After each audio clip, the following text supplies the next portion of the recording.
ನಿಶ್ಚಯ ಒಂದು ಕ್ವಾರ್ಟರ್ಸ್ ಅನ್ನ ಮಾಡೋಕೆ ಏನಾದ್ರು ಸಾಧ್ಯತೆ ಐದೇನೋ ನೋಡೋಣ.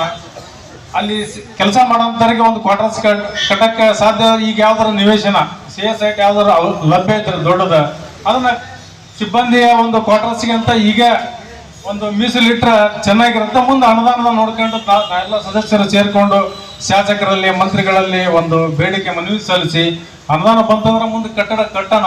ಆ ನಿವೇಶನ ಅಂತೂ ತೆಗೆದಿಡಕ್ಕೆ ನಮ್ಗ ಅಧಿಕಾರ ಐತಿ.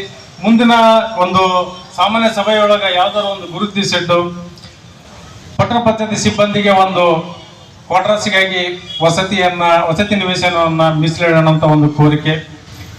ಅದೇ ರೀತಿ ನಮ್ದು ಎಲ್ಲ ಸದಸ್ಯರದಿರ್ಬೋದು, ಊರಿಂದಿರ್ಬೋದು, ಗೌರವ ಹೆಚ್ಚಾಗಬೇಕಂದ್ರ ಉಳಿಬೇಕಂದ್ರ ಅದಕ್ಕೆ ಮೂಲ ಕಾರಣ ಪೌರ ಕಾರ್ಮಿಕರು ಹಾಗೂ ವಾಟರ್ ಮನ್ಗಳು ಏನು ಇದಲ್ಲ. ಯಾಕಂದ್ರೆ ಬೆಳಿಗ್ಗೆ ಯಾವ್ದಾರ ವಾರ್ಡ್ಗಿಂತ ಫೋನ್ ಬಂದು ಅಂದ್ರೆ ಅವ ಅಲ್ಲಿ ತನಕ ಸೇವೆ ಮಾಡ್ಕೊಂತ ಪಾಪ ಕೇವಲ 2,000-3,000 ರೂಪಾಯಿ ಒಂದು ಕನಿಷ್ಠ ವೇತನದೊಳಗ ಬಹುಶಃ ಗುಕ್ನೂರ್ ಅಂತ ದೊಡ್ಡ ಒಂದು ಪಟ್ಟಣ ಪಂಚಾಯತ್ ಇದೆ, ನಮ್ಮ ಗ್ರಾಮ ಪಂಚಾಯತ್ ಇದ್ದಾಗ ನೀವು ಬಹಳ ಒಂದು ಸೇವೆ ಸಲ್ಲಿಸಿದ್ದೀರಿ.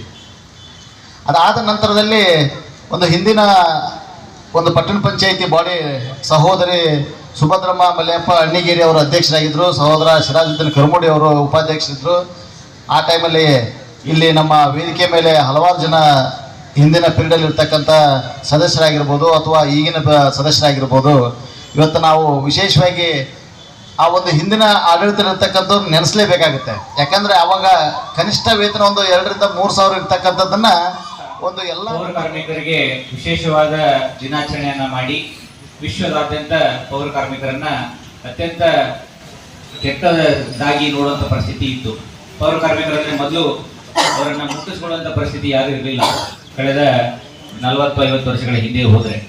ಯಾಕಂದ್ರೆ ಅವ್ರು ಎಲ್ಲೇ ಹೋದ್ರು ಕೂಡ ಬಹಳ ಅಸ್ವಚ್ಛತೆ ಕೆಲಸನ ಮಾಡ್ತಾರೆ, ಅವರು ಆ ರೀತಿ ಇರ್ತಾರೆ ಈ ರೀತಿ ಇರ್ತಾರೆ ಅಂತ ಮನೋಭಾವನೆ ನಮ್ಮಲ್ಲಿ ಇತ್ತು. ಆದ್ರೆ ಬದಲಾದ ಸನ್ನಿವೇಶಗಳಲ್ಲಿ ಯಾವುದೇ ಜಾತಿ ಮತ ಭೇದ ಬರೆತು ಎಲ್ಲ ಕೆಲಸ ಮಾಡೋರು ಕೂಡ ನಾವೆಲ್ಲರೂ ಅವರು ಕೆಲಸ ಕಡಿಮೆ ಕೆಳದರ್ಜೆ ಕೆಲಸ ಮಾಡ್ತಿರ್ಬೋದು, ಆದ್ರೆ ನಾಗರಿಕ ಹಕ್ಕು ಬದುಕುವ ರೀತಿಯಲ್ಲಿ ಅವರೆಲ್ಲರೂ ಒಂದೇ ಅನ್ನೋ ಮನೋಭಾವನೆ ನಮ್ಮಲ್ಲಿ ಮೂಡ್ತಾ ಬಂತು.